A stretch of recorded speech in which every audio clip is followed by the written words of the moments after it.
Et pour terminer notre chapitre 5, traiter la demande du client, voici notre deuxième sous-chapitre qui va reprendre l'intégralité du processus de vente avec les différentes tâches à y mener. Nous commençons bien sûr à partir de notre premier document commercial, à savoir le devis. Donc 3 opérations au niveau du devis par rapport à la demande, sa réalisation, puis son envoi. Cela reste très simple, mais simplement pour préciser que la réception du devis se fait généralement soit par courriel, soit par téléphone. Ça peut être également soit le client direct, soit également le commercial qui va faire remonter cette information par l'un de ces médias différents, voire également le PGI que je n'ai pas signalé ici. Pour la réalisation, rien de plus compliqué, je suis sur un logiciel tel que EBP. Je dois rechercher des articles. Je dois également regarder les conditions attribuées au client.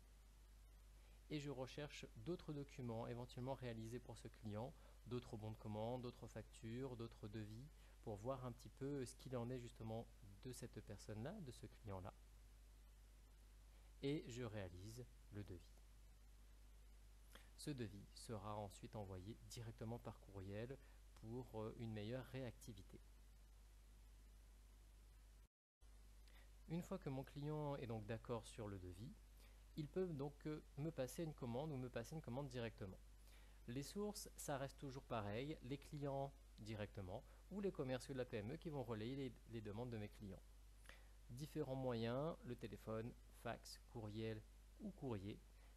Également, ce n'est pas précisé, mais encore une fois, ça peut être un PGI, tel que EBP.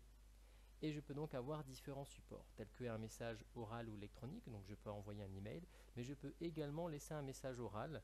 Je connais par exemple, ça fonctionne beaucoup dans la restauration, où le soir, très tard, à 22h, 23h, quand le chef de la cuisine doit justement passer commande pour le lendemain, il va vérifier tout ce qui s'est écoulé dans la journée. Et bien sûr, à 22h, 23h, personne ne travaille encore dans les entreprises fournisseurs, donc il va appeler directement sur les répondeurs de l'entreprise, du fournisseur, pour lui dire directement à l'oral, eh bien, il va me manquer tel élément, tel élément. Il pourrait sinon très bien écrire directement sur un papier pour pouvoir le faxer, ce qui serait donc un bon de commande établi par le client où il va directement écrire les différents articles, les références et étant donné qu'il connaît déjà l'entreprise et les différents produits, ça se fera automatiquement, il n'y a pas besoin d'autres informations. Cela peut être également, troisième tiré, un bon de commande de la PME, donc complété par le client, c'est le catalogue papier donc, de la Redoute ou encore un formulaire directement sur Internet. Et le devis qui se transforme en commande avec le bon pour accord qui sera ainsi renvoyé, daté et signé par le client avec cette mention bon pour accord. Ces informations, vous les trouvez dans votre fiche ressources 1 de votre manuel page 67, le manuel Nathan Technique. Une fois que je reçois ma commande, j'ai des vérifications préalables avant de la valider. Première vérification, je vais devoir regarder la solvabilité du client. Pour ce faire, j'ai des sites internet qui vont me permettre d'accéder à certaines informations comptables. Nous verrons dans un prochain chapitre que ce ne sera pas tout le temps le cas, mais je vais regarder donc ce restaurant à La Rochelle et tout simplement sur un site internet qui s'appelle Infogreffe, eh bien je peux aller consulter quelques éléments et là comme vous pouvez le consulter, ça commence ça remonte à quelques années, mais là je peux donc justement voir la publication parce que vous allez constater que c'est une obligation légale de publier ses comptes en ligne, mais on va découvrir dans le prochain chapitre que justement tout le monde ne le fait pas. Et là, je peux constater donc l'évolution du chiffre d'affaires et également du résultat. Et donc là, je suis en train de constater que la dernière année en date de 2014, eh bien, l'entreprise se porte plutôt très très mal. Ce qui présente un risque de non-paiement de mon entreprise, étant donné que, entre autres, elle a ses difficultés, elle a ses pertes qui ont été réalisées ces dernières années.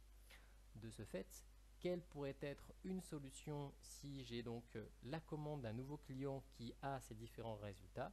Eh bien, de ne pas lui accorder de délai de paiement ou encore de mettre une clause de réserve de propriété dont on a parlé au chapitre précédent. Comme je vous disais, néanmoins, cette partie de solvabilité du client, c'est un élément importants du nouveau programme de ce BTS, il sera développé dans le chapitre 7. Deuxième vérification importante à réaliser, cela va être les créances clients. Là, il s'agit tout simplement d'aller vérifier si mon client est déjà dans ma base, est-ce qu'il est à jour dans ses règlements. On va également voir que chaque client, je vais pouvoir paramétrer un plafond qu'il ne pourra pas dépasser, ou en tout cas je vais avoir une alerte pour me dire qu'il a dépassé justement ce plafond-là. Et dans ces cas-là, je vais peut-être refuser sa commande et lui demander de se mettre à jour dans un premier temps de ses règlements. Troisième vérification, tout simplement, est-ce que mon client a peut-être par rapport à sa qualité des conditions particulières? Est-ce qu'il a des remises? Est-ce qu'il a des escomptes? Donc généralement ça dans un PGI c'est correctement paramétré au moment de la création de la fiche client ou de sa mise à jour, mais il faut toujours faire attention et si vous n'êtes pas sur un PGI, se renseigner justement sur ces conditions. Quatrième vérification, les éléments de la commande. Je vais regarder les références et les prix unitaires, tout simplement pour vérifier est-ce que ce sont les bons produits et est-ce que ce sont les bons prix qui sont marqués sur la commande. Surtout si c'est une personne qui a rempli par rapport au catalogue et qui va remplir les différents éléments, il va falloir justement vérifier qu'elle ne se soit pas trompée. Si elle s'est trompée, eh bien j'ai deux éléments justement à apporter. Dans un premier temps déjà, le tenir au courant, informer mon client et essayer de lui trouver une solution commerciale appropriée. Dernier élément, et très important bien sûr, les quantités en stock. À voir est-ce que les produits qui ont été commandés sont disponibles dans mon magasin, auquel cas eh bien, il va falloir que pareil à nouveau que j'informe mon client, lui proposer donc un délai de livraison pour lui dire eh bien là à l'heure actuelle je n'en ai pas, dans une semaine, dans 2 semaines, éventuellement lui proposer une livraison partielle avec solde en différé parce que peut-être que j'ai quand même des produits, donc je vais peut-être qu'il m'en a commandé 20, je vais déjà lui en donner 10 et lui préciser que plus tard je lui apporterai le reste. Et éventuellement un geste commercial pour l'attente, pourquoi pas ne pas lui proposer justement une remise de quelques pourcents pour sa patience. Dans tous les cas, ces 5 vérifications ont plusieurs objectifs. Le tout premier, c'est tout simplement d'éviter des impayés préjudiciables. Si je regarde les créances, si je regarde sa solvabilité, c'est pour m'éviter à devoir réclamer cet argent à un moment donné. C'est également une histoire d'image d'entreprise et de professionnalisme. Si un client me commande et a fait une erreur ou que j'ai justement des produits qui ne sont pas encore en stock, je le rappelle, j'essaie de le tenir informé un maximum, beaucoup de transparence et beaucoup de réactivité. C'est ce que mes clients attendent. Et c'est ce qui va me permettre d'entretenir de bonnes relations avec eux et de pouvoir les fidéliser. C'est parce que justement, il est correctement informé. Ce n'est pas lui qui m'appelle pour me dire « mais je ne suis pas livré, ce ne sont pas les bons produits, il y a des erreurs ». C'est à moi du début à la fin.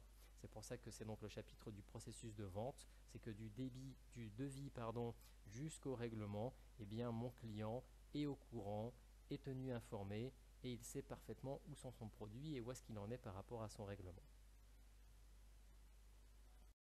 Ces différents points sont également donc développés et sont repris dans votre fiche ressource numéro 1, page 67 de votre manuel, avec une liste de contrôles où justement l'idée c'est de cocher pour chaque commande, cocher justement les différents éléments pour ne pas les oublier. Et je coche donc au fur et à mesure ces différents éléments pour être sûr de ne rien oublier, sachant que là, dans votre manuel, on développe également le versement d'un acompte si jamais le client a déjà versé un petit peu d'argent.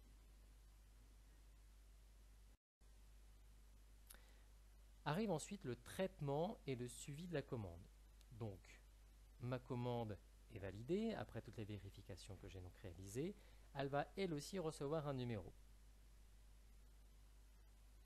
Je vais accuser la réception de ce bon de commande.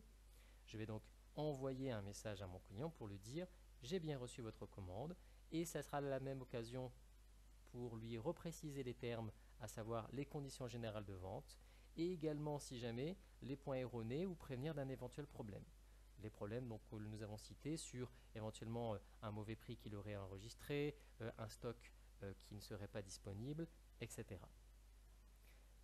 Et arrive tout le suivi de la commande, à savoir surveiller la progression de toutes les commandes, parce qu'il y aura donc une date de commande, une date de traitement, une date de préparation, de livraison prévue et de livraison réelle.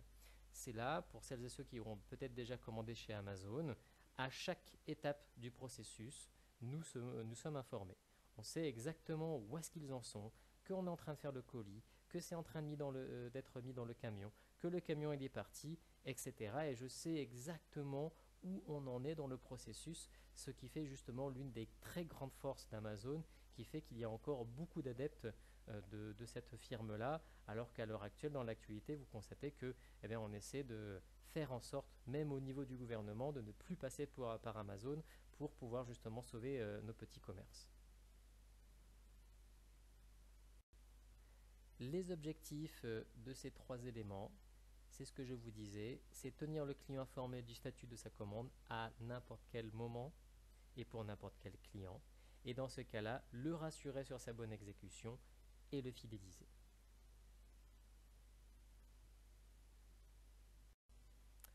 On en arrive sur l'organisation de la livraison. On ne va pas trop détailler ces éléments-là, mais tout simplement que l'entreprise a le choix de deux modes de livraison.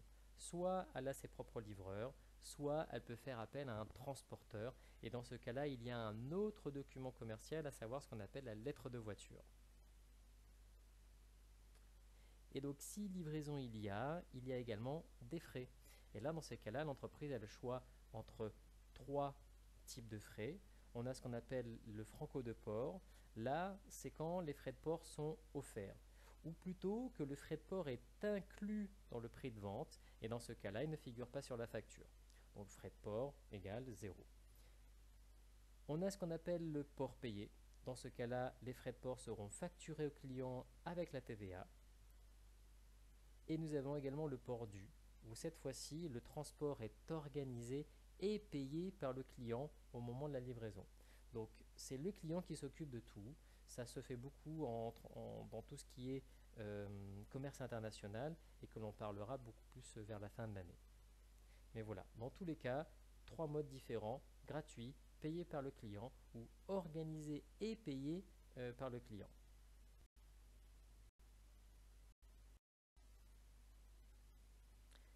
Dans cette organisation de la livraison, j'ai également un autre élément. Comment faire pour pouvoir suivre mes différents produits? Donc on parle de traçabilité.